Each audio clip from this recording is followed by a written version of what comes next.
Hello everyone, this is Swati and welcome to my YouTube channel Biology by Swati। बेटा आज हम start करेंगे chapter reproductive health.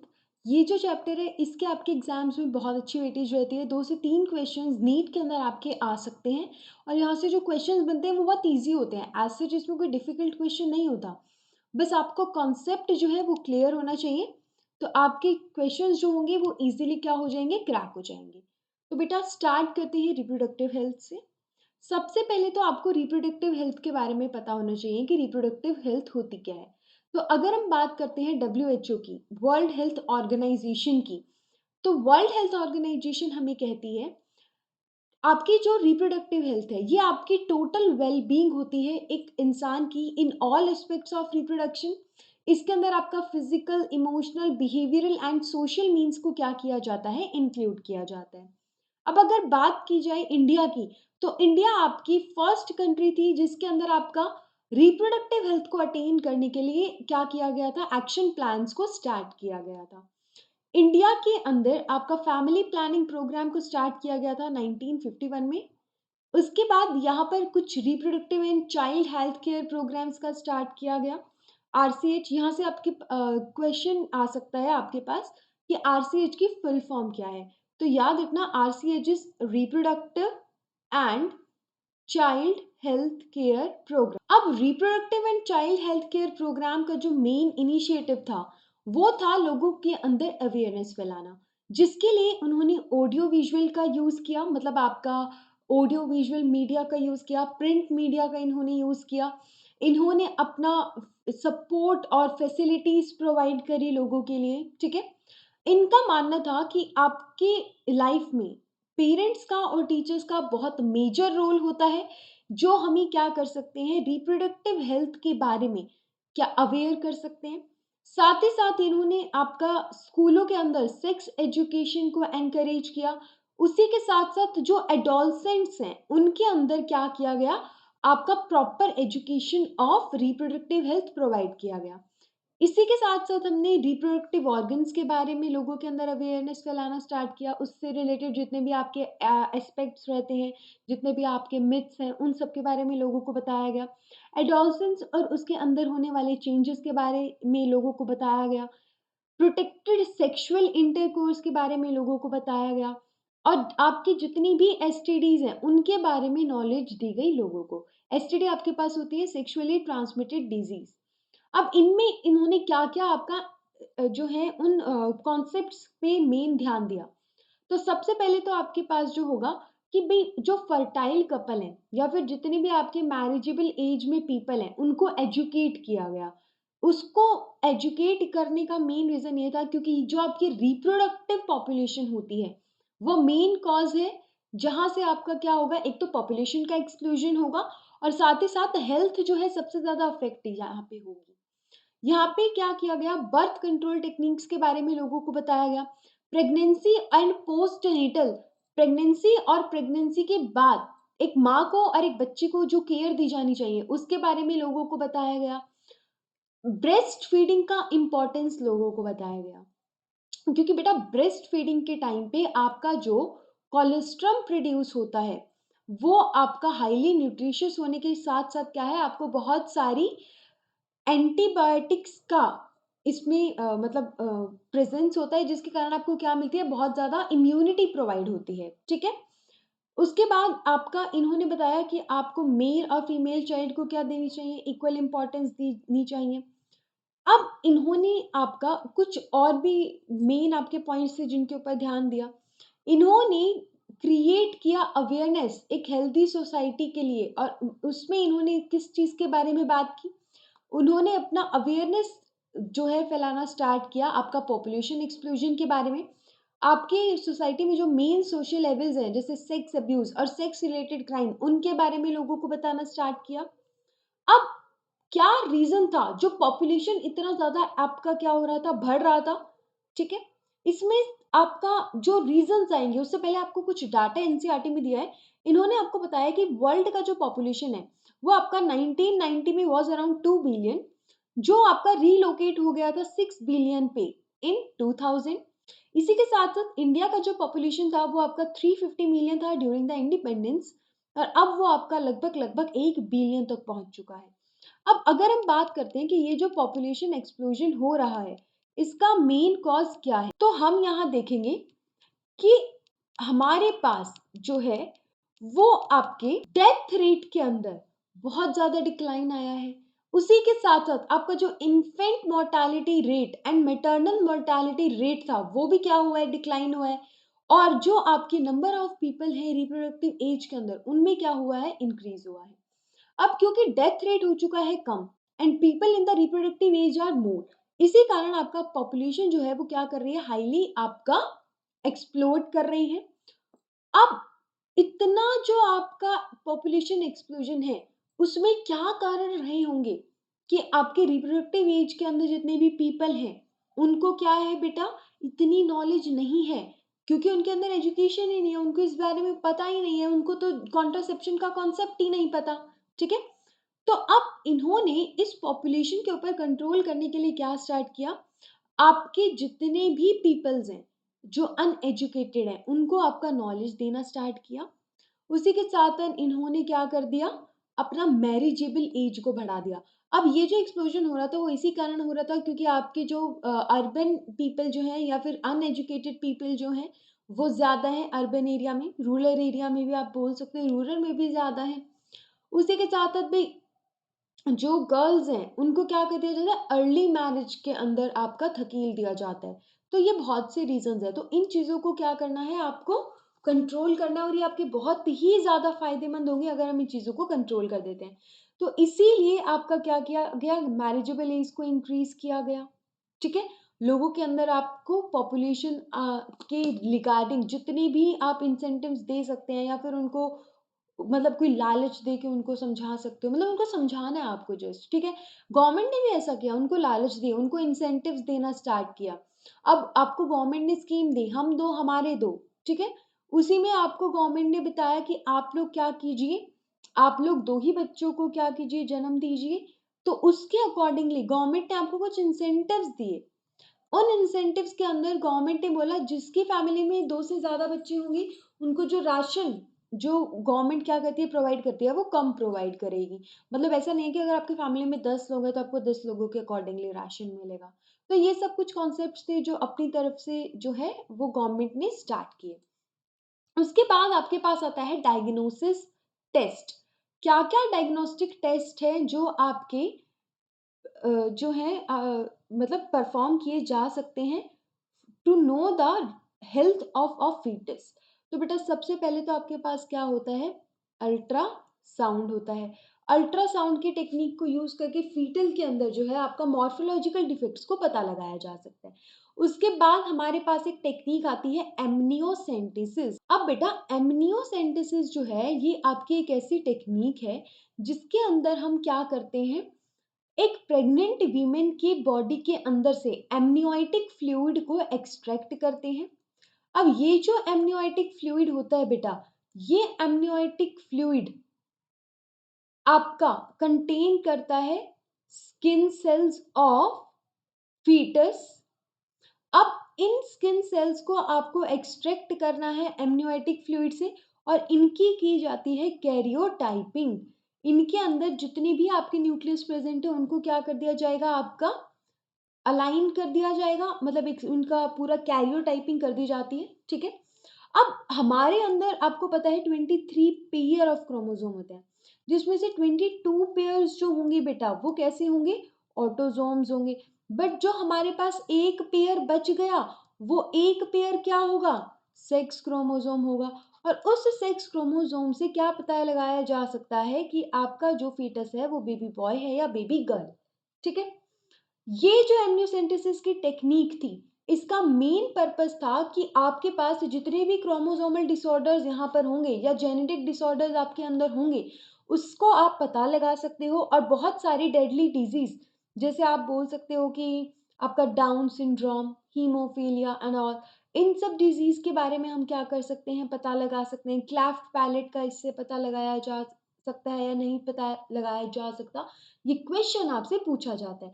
तो याद रखना बेटा, क्लेफ्ट पैलेट को आप नहीं पता लगा सकते हो क्योंकि क्लेफ्ट पैलेट जो होता है ये आपका मॉर्फोलॉजिकल डिफेक्ट होता है, तो उसको हम एमनियोसेंटेसिस के थ्रू नहीं डिटेक्ट कर सकते। पर जो बाकी आपके डिसऑर्डर्स हैं उनको हम क्या कर सकते हैं, जितने भी बेसिकली क्रोमोसोमल डिसऑर्डर्स हैं उनका हम पता लगा सकते हैं। तो अब इस टेक्निक को लोगों ने आपके डिसऑर्डर्स को यूज ना करके, डिसऑर्डर्स के बारे में पता नहीं लगा करके इसको यूज किया सेक्स ऑफ द बेबी को डिटरमाइन करने के लिए। तो इसी वजह से इंडिया में इसको क्या करार कर दिया गया, इलीगल, कि ये आपका इलीगल टेक्निक है, इसको आप परफॉर्म नहीं कर सकते हैं। ठीक है, तो यहाँ से आपके पास क्वेश्चन आ सकते हैं, it is an important. Next step के पास आता है बेटा कॉन्ट्रासेप्शन। वो सारे मेथड्स जिन्हें यूज किया जाता है प्रेगनेंसी को प्रिवेंट करने के लिए, उन्हें कहा जाएगा कॉन्ट्रासेप्शन। अब आपसे सवाल पूछा जा सकता है कि एक आइडियल कॉन्ट्रासेप्टिव डिवाइस कैसा होगा। तो याद रखना बेटा, आपके पास जो एक आइडियल कॉन्ट्रासेप्टिव डिवाइस होता है वो रिवर्सिबल होना चाहिए, जिसको आप रीयूज कर सको। वो यूजर फ्रेंडली होना चाहिए कि भाई यूजर को किसी और के ऊपर डिपेंड ना होना पड़े उसको यूज करने के लिए। उसका कोई साइड इफेक्ट नहीं होना चाहिए। वो यूजर को प्राइवेसी प्रोवाइड करे। वो चीप होना चाहिए, मतलब आपका सस्ता होना चाहिए, बहुत ज़्यादा महंगा होगा तो सब लोग अफोर्ड नहीं कर पाएंगे। उसके बाद वो इजीली अवेलेबल हो जाए यूज़र को। ठीक है, उसके लिए उसको क्या ना करना पड़े, कुछ ज़्यादा प्रोसीजर्स को अप्लाई ना करना पड़े अपने ऊपर। वो इफेक्टिव होना चाहिए, मतलब भाई अगर आप एटलीस्ट किसी चीज़ को यूज़ कर रहे हो, किसी डिवाइस को यूज़ कर रहे हो प्रेगनेंसी को प्रिवेंट करने के लिए, तो वो क्या होना चाहिए, इफेक्टिव तो होना ही चाहिए। ठीक है, और वो बेटा सेक्सुअल डिज़ायर के साथ क्या ना करे, इंटरफेयर ना करे। तो ये आपके पास कुछ ऐसे कैरेक्टरिस्टिक्स हैं जो एक आइडियल कॉन्ट्रासेप्टिव डिवाइस के अंदर होने चाहिए। उसके बाद हमारे पास आते हैं कि हमारे पास कौन से मेथड्स हैं जिनसे प्रेगनेंसी को प्रिवेंट किया जा सकता है। तो सबसे पहले हमारे पास आते हैं नेचुरल मेथड। बेटा नेचुरल मेथड वो मेथड्स होते हैं जिनके थ्रू हम स्पर्म एंड ओवा को एक दूसरे से क्या करेंगे, मीट करने से रोक देंगे। ठीक है, आपको क्या करना है, इनको मीट करने से रोक आर, इसमें आपका आ जाएगा स्पर्म एंड ओवा आर प्रिवेंटेड फ्रॉम मीटिंग। इन्हें आपको एक दूसरे से मिलने से रोकना है। तो इसके अंदर आपका आता है पीरियोडिक एब्सटिनेंस। आपके पास बेटा 13th day of menstrual cycle पे क्या होता है, ओव्यूलेशन होता है।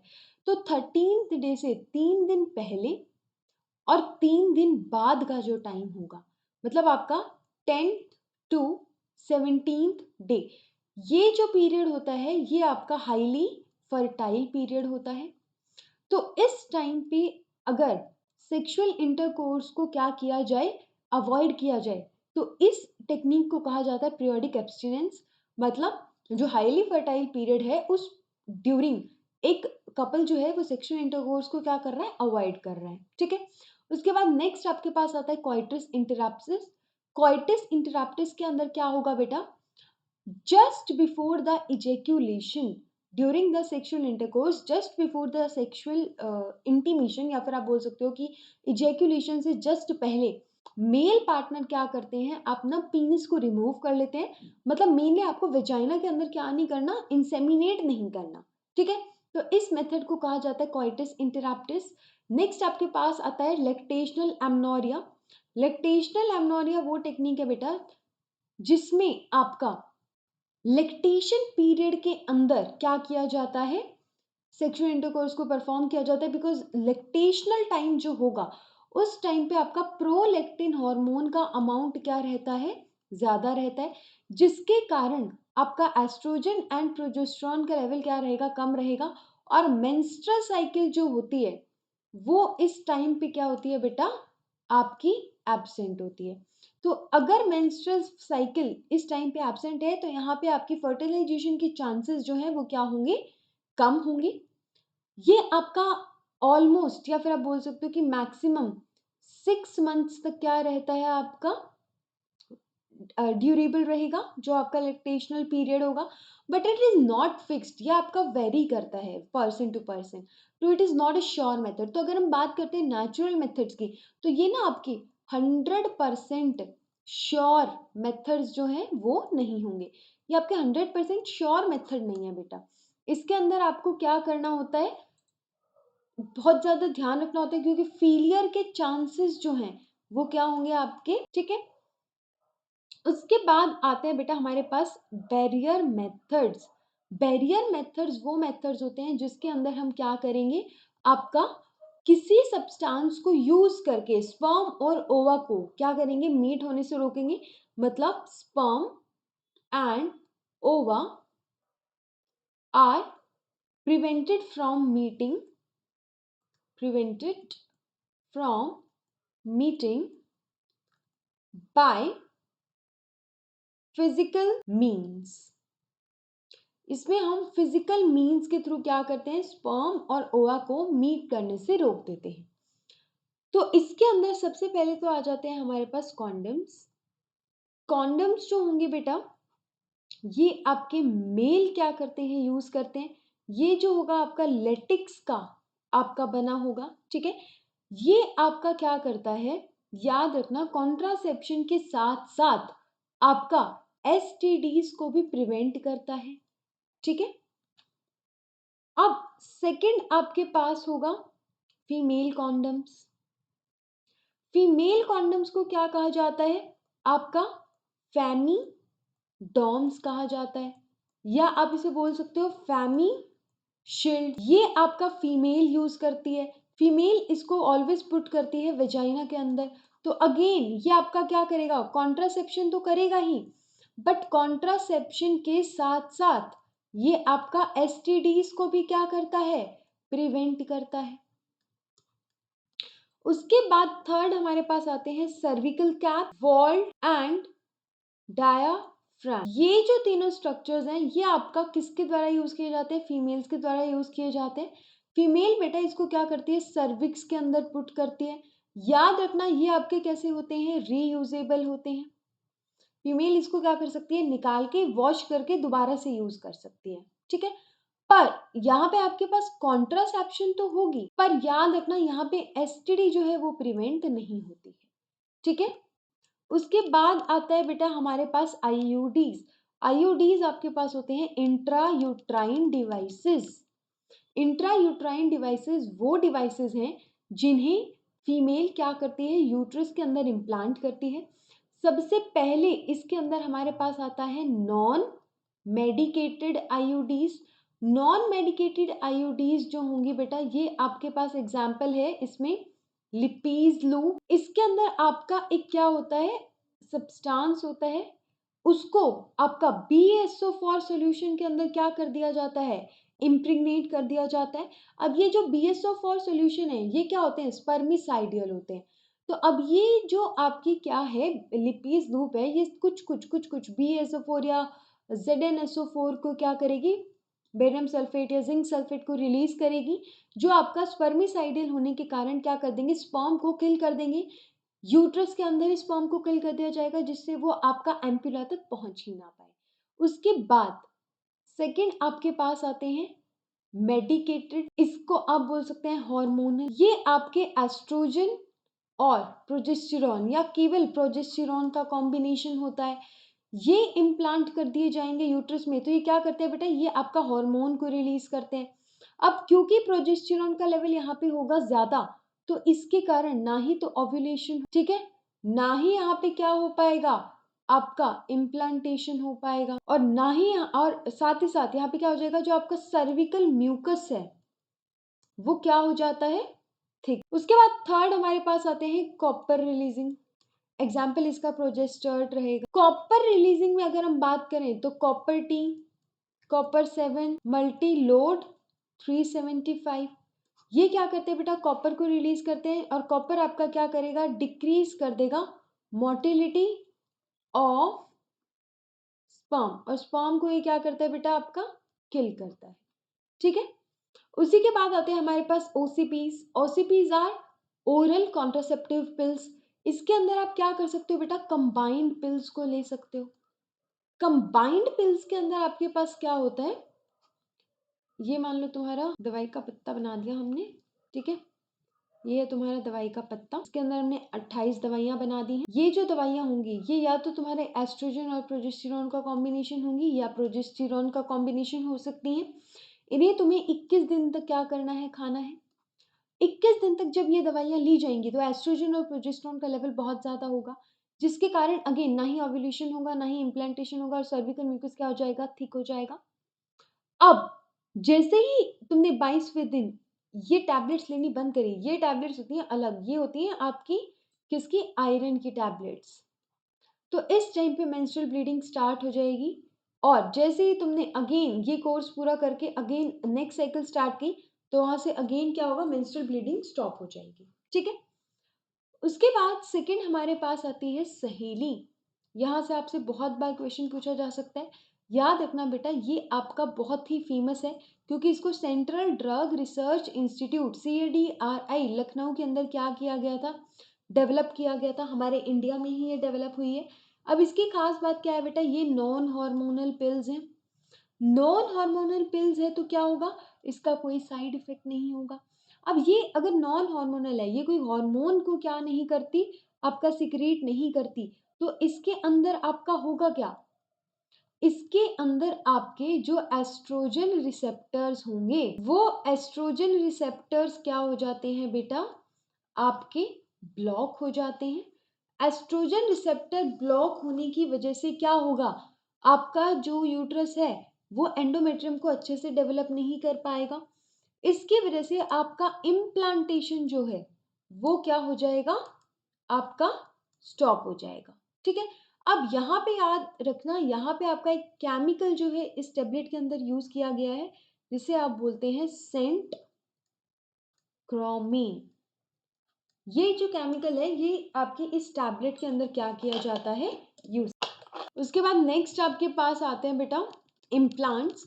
इम्प्लांट्स क्या होते हैं, आपके पास सिलिकॉन की स्टिक्स होती हैं, जिनको क्या किया जाता है, आपकी बॉडी में छोटा सा चीरा लगाकर इम्प्लांट कर दिया जाता है। बेसिकली आर्म एरिया, ये वाला एरिया जो होगा इसके अंदर इम्प्लांट किया जाता है। अब ये जो होंगी ये क्या होती हैं आपकी, अगेन हॉर्मोन्स का कॉम्बिनेशन, एस्ट्रोजन और प्रोजेस्टेरॉन या फिर प्रोजेस्टेरॉन, जो आपका हार्मोन को धीरे धीरे क्या करती रहेंगी, रिलीज करती रहेंगी। आपकी बॉडी में क्या नहीं हो पाएगा, अगेन हार्मोन का लेवल ज्यादा है, ना ही ओवुलेशन होगा, ना ही आपका क्या होगा, इम्प्लांटेशन होगा। ठीक है। उसके बाद कुछ होते हैं इंजेक्टेबल, जिसके अंदर आपको क्या दिया जाता है, हॉर्मोन्स का इंजेक्शन दे दिया जाता है, जैसे डेपो प्रोवेरा। इनके भी अलग अलग टाइम पीरियड्स होते हैं, कुछ आपका 3 मंथ्स के लिए, कुछ आपके 6 मंथ्स के लिए क्या होते हैं, आपके वर्किंग होते हैं। उसके बाद आती है बेटा आपकी इमरजेंसी कॉन्ट्रासेप्टिव पिल्स।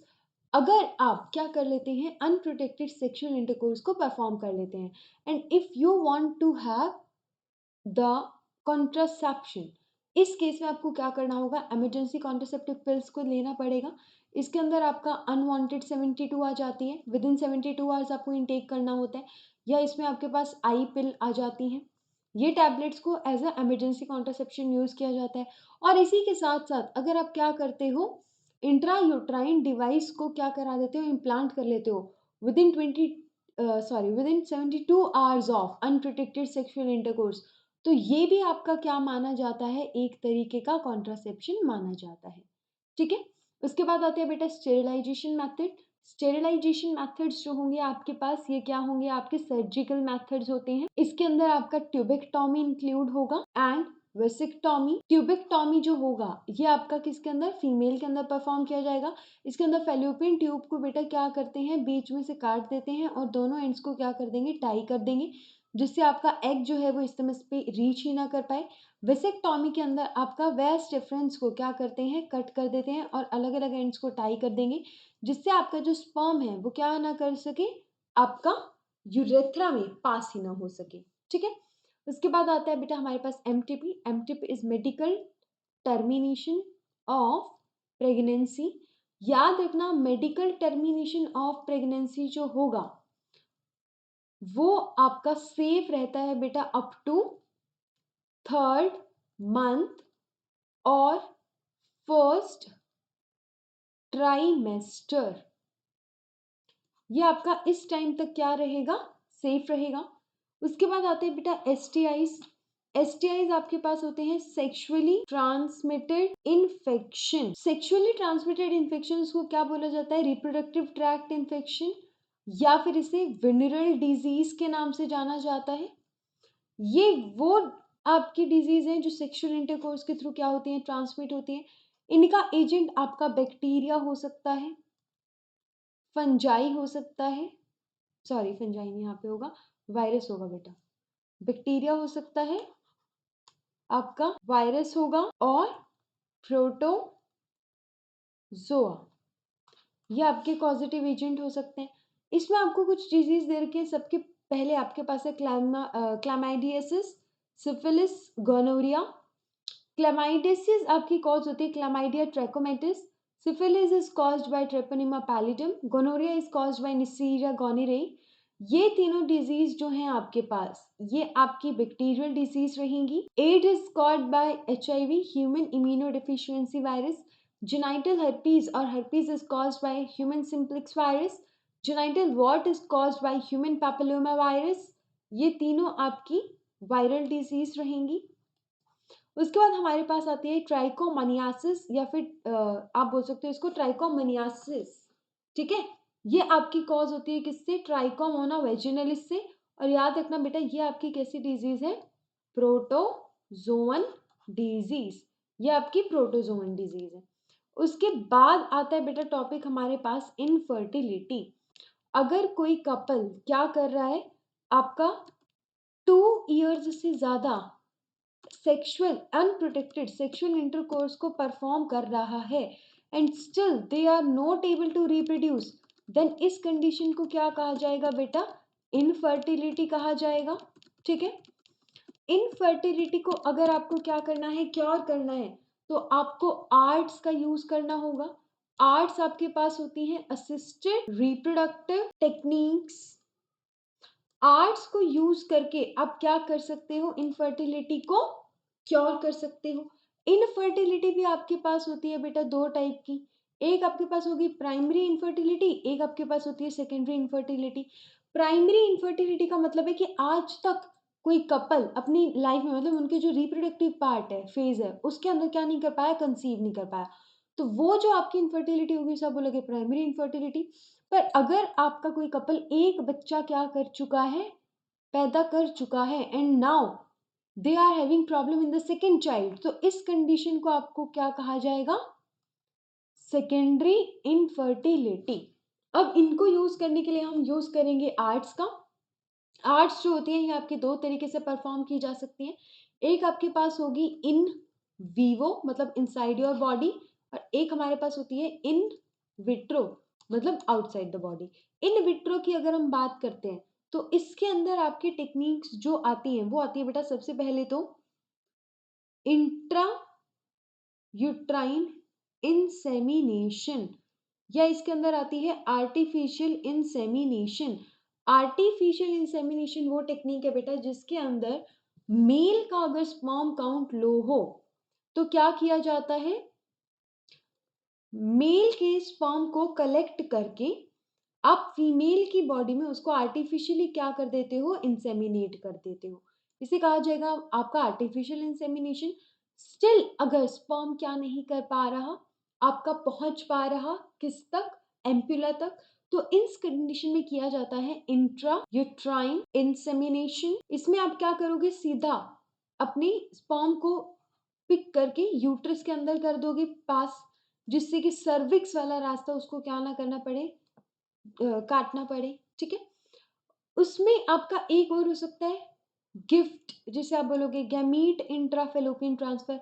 ये आपका फीमेल्स में परफॉर्म किया जाता है। अगर कोई फीमेल क्या नहीं कर पा रही बेटा, गैमीट को प्रोड्यूस नहीं कर पा रही, बट एक सुटेबल एनवायरनमेंट वो क्या कर सकती है? प्रोवाइड कर सकती है फॉर द गेस्टेशन, तो इस कंडीशन में आप एक सुटेबल फीमेल से या उसी के बॉडी में ओवरी से एग को एक्सट्रैक्ट करके क्या कर सकते हो? एम्प्यूला तक पहुंचा सकते हो, जिसे आप बोलोगे क्या? Gift gamete intrafallopian transfer. ठीक है, उसके बाद नेक्स्ट आपके पास रहेगा आईसीएसआई। आईसीएसआई का मतलब है बेटा इंट्रासाइटोप्लाज्मिक स्पर्म इंजेक्शन। ये आपके पास होगा इंट्रासाइटोप्लाज्मिक स्पर्म इंजेक्शन। अगर आपके आर्टिफिशियल इंसेमिनेशन और इंट्रा यूट्राइन इंसेमिनेशन के बाद भी स्पर्म क्या नहीं कर पा रहा? एग को फर्टिलाइज नहीं कर पा रहा, तो इस कंडीशन में आप एग को बाहर एक्सट्रैक्ट करते हो। बाहर सीधा एग के साइटोप्लाज्म में स्पर्म को क्या कर दिया जाता है? इंजेक्ट कर दिया जाता है, और इंजेक्ट करके उसको फीमेल की बॉडी में क्या कर दिया जाता है? आपका छोड़ दिया जाता है। तो इस टेक्निक को क्या कहा जाएगा? Intracytoplasmic sperm injection. उसके बाद हमारे पास आते हैं in vitro fertilization. In vitro fertilization आपके पास होती है बेटा, इन विट्रो फर्टिलाइजेशन जो होगी इसे आप क्या कहते हैं, टेस्ट ट्यूब बेबी भी कहते हैं। अब इसके अंदर क्या किया जाएगा, टेस्ट ट्यूब बेबी वाला जो कॉन्सेप्ट है इसमें क्या किया जाता है, आप मेल की बॉडी से क्या करेंगे, स्पर्म को एक्सट्रैक्ट करेंगे, फीमेल की बॉडी से क्या किया जाता है, एग को एक्सट्रैक्ट किया जाता है। इन दोनों को आर्टिफिशियल मीडियम में क्या किया जाएगा, फर्टिलाइज करवाया जाएगा। फर्टिलाइज करने के बाद आपके पास बनेगा जाइगोट, जो आपका डिप्लॉयड स्ट्रक्चर रहेगा सिंगल सेल्ड। अब इसे क्या कर दिया जाता है, ग्रो करने के लिए छोड़ दिया जाता है। अब ग्रो करने के बाद हम उसे इधर इम्प्लांट करेंगे किसके अंदर, आपका फेलोपियन ट्यूब के अंदर, या फिर हम उसको इम्प्लांट कर सकते हैं कहाँ पे, यूट। अब किस कंडीशन में कहाँ पे इम्प्लांट किया जाएगा, अगर आप उसको क्या कर रहे हो, इम्प्लांट कर रहे हो फेलोपियन ट्यूब के अंदर, तो वो आपका लेस देन 8 सेल्ड स्टेज पे होना चाहिए, लेस देन 8 सेल्ड स्टेज। और इस प्रोसेस को क्या कहा जाता है, gift, zygote intra fallopian transfer. एक आपके पास होता है बेटा यूट्रस के अंदर इम्प्लांटेशन, वो आपका होगा more than 3 celled stage. More than 3 cell stage के अंदर जब आप उसको क्या करते हो, बॉडी के अंदर इम्प्लांट करते हो, तो उस प्रोसेस को क्या कहा जाता है आपका बेटा, उस प्रोसेस को कहा जाएगा इंट्रा यूट्राइन ट्रांस। ये जो टेक्निक है इसको क्या कहा जाता है, आपका टेस्ट ट्यूब बेबी। अब अगर आप क्या कर रहे हो, आपकी बायोलॉजिकल मदर के अंदर उसको इम्प्लांट करोगे तो वो तो कोई दिक्कत नहीं है, बट अगर बायोलॉजिकल मॉम आपका क्या नहीं कर सकती, सुटेबल एनवायरनमेंट आपका प्रोवाइड नहीं कर सकती, तो हम उसको क्या करते हैं, सरोगेट मदर के अंदर इम्प्लांट करते हैं।